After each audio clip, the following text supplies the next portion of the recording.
Hello student.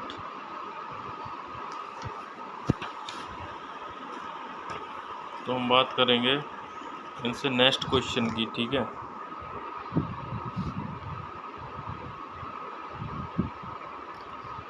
तो first of all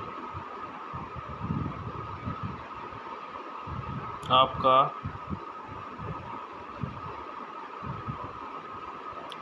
31st question है, ठीक है। क्या बोल रहा है ये आपको?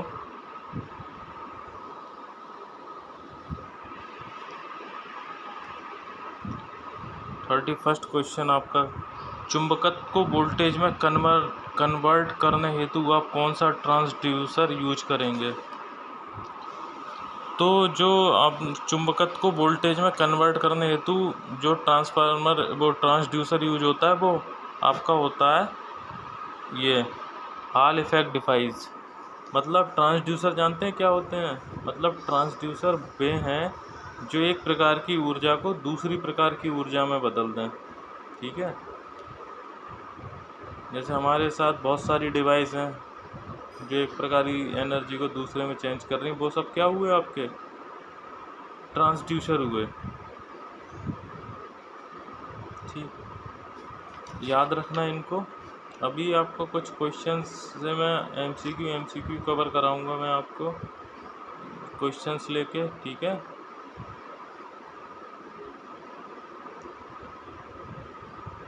और नेक्स्ट क्वेश्चन आपका है 32।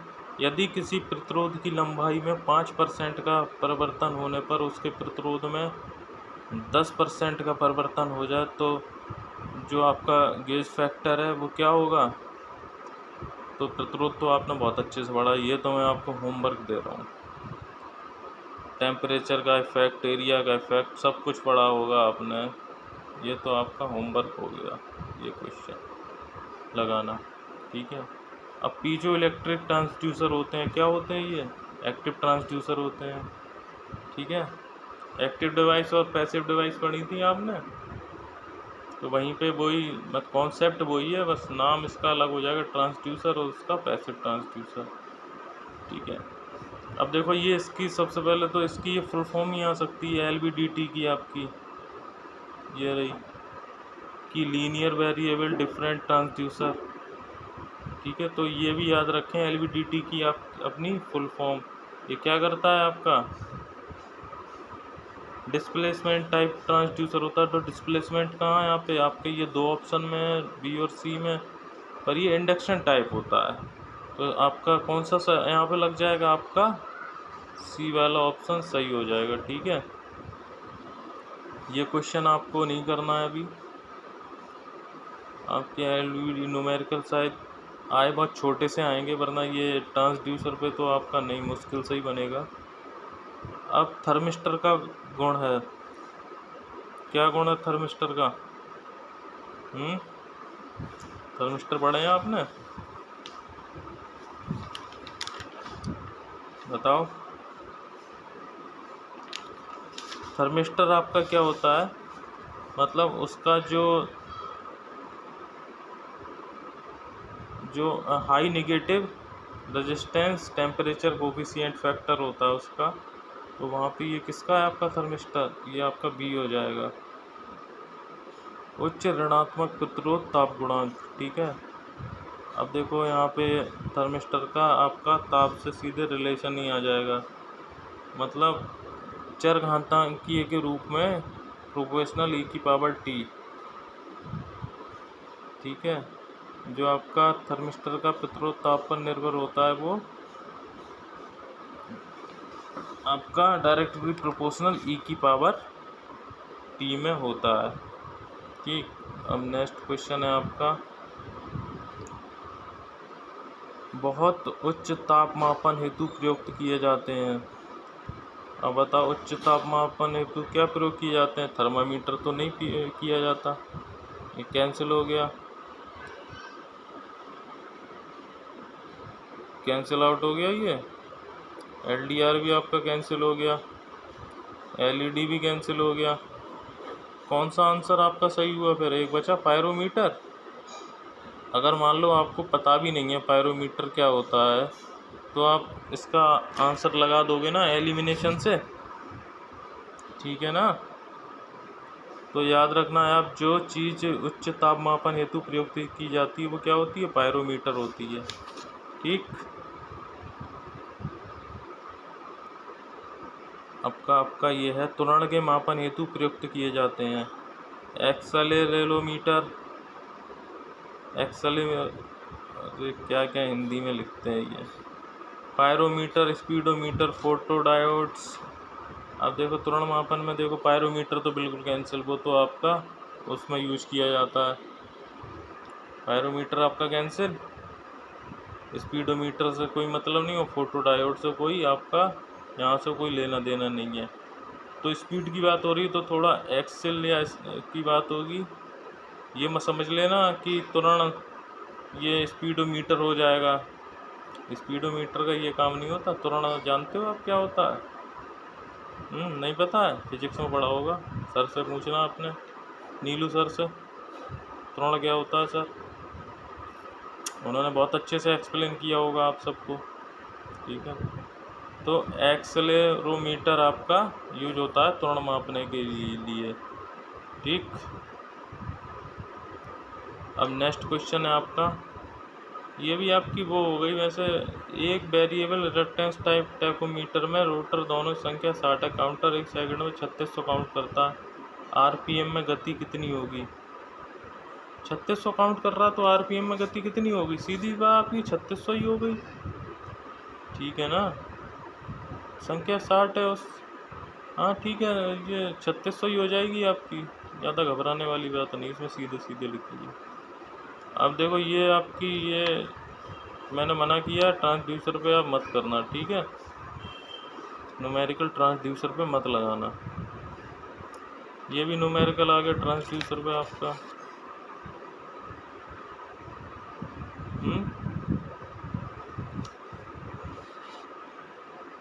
एक वेरिएबल रिएक्टेंस ट्रांसड्यूसर 6000 काउंट प्रति सेकंड रिकॉर्ड करता है, यदि स्पीड नहीं, न्यूमेरिकल की मैं मना कर रहा हूँ अभी, आप न्यूमेरिकल के फॉर्मूले याद रखें, बस फॉर्मूले याद रहेंगे, फार्मूले डायरेक्ट भी पूछ सकते हैं आपसे, और उसको हल्के से उसमें दे भी सकते हैं, या फॉर्मूले में सॉल्व यहाँ करा नहीं पाऊँगा, अगर बोर्ड पे आया मैं तो आपको ज़रूर ये क्वेश्चन बताऊँगा, ठीक है। आरोपित वोल्टेज के कारण अर्धचालक में प्रवाहित धारा कहलाती है। अब आपने ये सब पढ़ी है, दृष्ट धारा, डिफ्यूजन धारा, होल धारा, सब बताएंगे मैंने आपको, ठीक है। तो कौन सी होती है? वो डेप्थ धारा होती है आपकी, ठीक है, ये सब बताएंगे। कुछ ऐसा देखो, अब नीचे में अब ये भी बताया मैंने, एवलांच ब्रेकडाउन, एवलांच ब्रेकडाउन भी आपको बताया है, ठीक है। एवलांच ब्रेकडाउन में क्या होता है, इसमें काइनेटिक एनर्जी या डायनामिक एनर्जी आपकी ज़्यादा होती है, हाई होती है, ठीक। अब 45 फोटो कंडक्टिव अर्धचालक का उदाहरण है। अब देखो ये इसमें तो ये दोनों ही गलत हो जाएंगे आपके, ये तो आपके एलईडी या उसमें एलसीडी वगैरह में यूज हो रहे थे, ये आपके डायोड में यूज होते हैं, ये इसलिए कैंसिल हो जाएंगे। तो क्या बचा आपका? आपका बचा बी, मतलब कॉपर ऑक्साइड और सेलेनियम ऑक्साइड। अब थायरिस्टर का वोल्टेज सेफ्टी फैक्टर क्या होता है? थायरिस्टर का आपका वोल्टेज सेफ्टी फैक्टर पी किन में, ये भी गलत है आपका।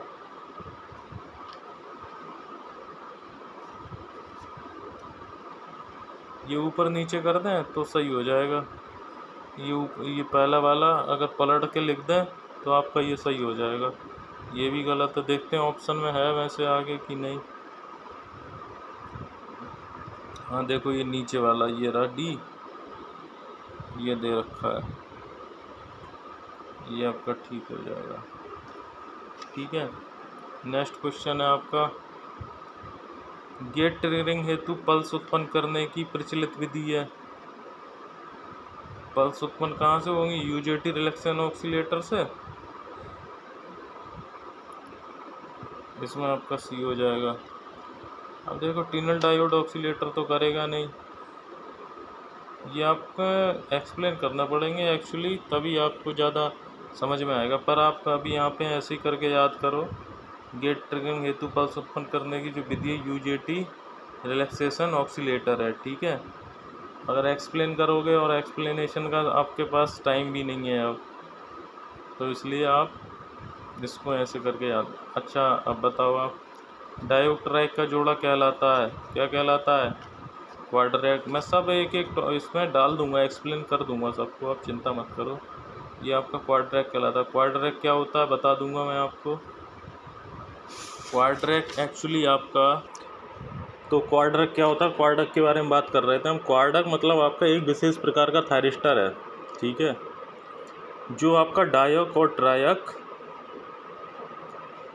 को मतलब दोनों को मिला के बनाया जाता है। बोले सिंगल पैकेज में बनाया जाता है, तो मतलब इसमें डायक का क्या है और ट्रायक की ट्रिगरिंग के लिए यूज किया जाता है। तो इसमें मतलब जो एक ही आईसी में डायक और ट्रायक के फंक्शन को कंबाइन करके अलग अलग आप जो अलग अलग कंपोनेंट्स रहते हैं, ठीक है, और उनको असेंबलिंग में कोई दिक्कत नहीं आती, कंपोनेंट्स को आराम से अलग अलग भी हो जाते हैं, ठीक है। जैसे आप क्वाड्रैक लाइट कंट्रोल, स्पीड कंट्रोल और आपका टेम्परेचर मॉड्यूलेशन कंट्रोल आदि इन्हीं सभी में यूज किया जाता है, ठीक है। तो यही आपका क्वाड्रैक है। मोस्टली क्या है, ये विशेष प्रकार का थायरिस्टर है जो डायक तथा ट्रायक दोनों को यूज करके या जोड़ा उनका कहलाता है, ठीक है। अब नेक्स्ट क्वेश्चन है आपका,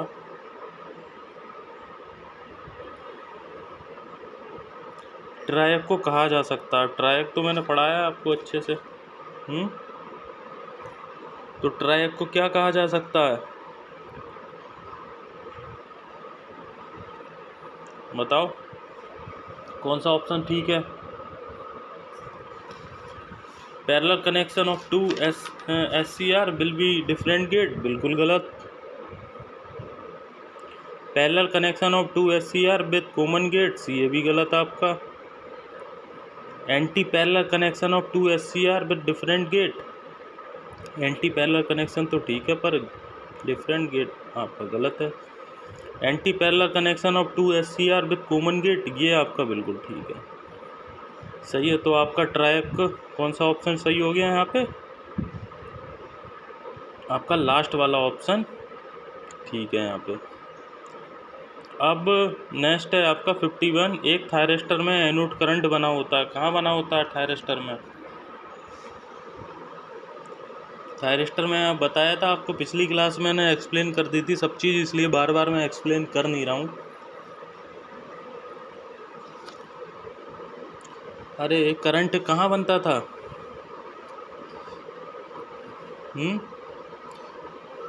देखो केवल इलेक्ट्रॉन तो होगा नहीं बिल्कुल, और केवल होल भी नहीं होगा, होगा तो दोनों होगा, इसमें एक ही है देखो, तो कौन सा आपका सही हो जाएगा? तो मतलब आपका एनोड करंट कहाँ बनेगा? इलेक्ट्रॉन तथा होल दोनों में, ठीक है। एक नॉर्मल SCR में turn on time turn off time से, मतलब turn on time turn off time से क्या होता है? नॉर्मल SCR में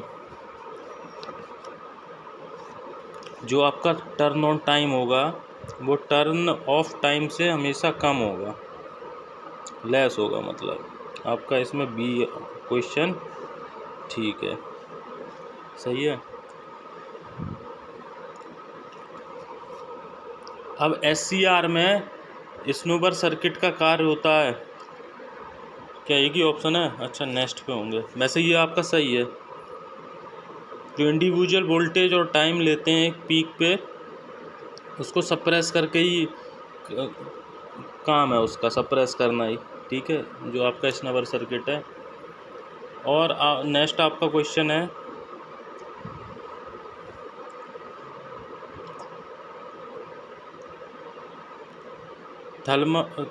थर्मल रेजिस्टेंस का यूनिट होता है। यहाँ ये उल्टा लिख दिया है, ये तो बिल्कुल नहीं होता। ठीक है, पहला बिल्कुल नहीं होता, ये भी नहीं होता, वाट स्क्वायर नहीं होता, ये आपका बी ऑप्शन ठीक है बिल्कुल। ठीक है, ये वाला आपका बी ऑप्शन ठीक है इसमें, मतलब डिग्री सेल्सियस पर वाट होता है। एक आपका पावर सेमीकंडक्टर नष्ट हो सकता है इंडिविजुअल करंट और टाइम के, वो अगर कहीं इंडिविजुअल पे, ठीक है, कहीं भी हाई हो जाए, मतलब कोई सर्किट में करंट बह रही है, एकदम से कहीं बीच में हाई हो जाए तो आपकी पावर सेमीकंडक्टर है वो नष्ट हो सकता है, मतलब इसका मतलब हाई di/dt। ठीक है, नेक्स्ट है आपका थायरिस्टर में ओवर करंट हेतु यूज किए जाते हैं। देखो स्नैप सर्किट का तो यूज किस में हो रहा था, वोल्टेज वाले में हो रहा था, तो ये तो बिल्कुल नहीं होगा। हीट सिंक में भी नहीं होता है, इन कॉयल में भी आपका यूज नहीं होगा।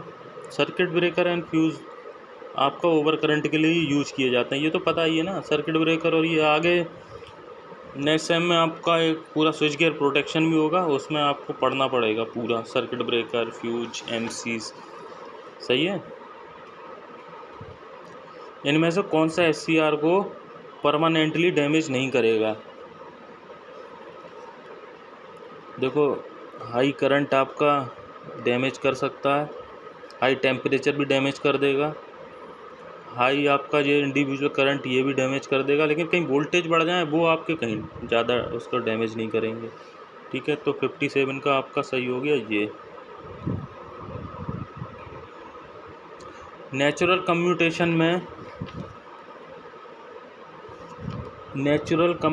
में आपका गेट करंट बिकम जीरो, ये भी गलत है आपका। Voltage across this device become zero, ये भी गलत, ये भी गलत। नोटा कोई नहीं, शायद इसका नोटा होगा, फिर भी मैं इसको आपको क्वेश्चन मार्क लगाता हूँ। इस क्वेश्चन को मैं बाद में देखूँगा और फिर आपको बताता हूँ। ठीक है,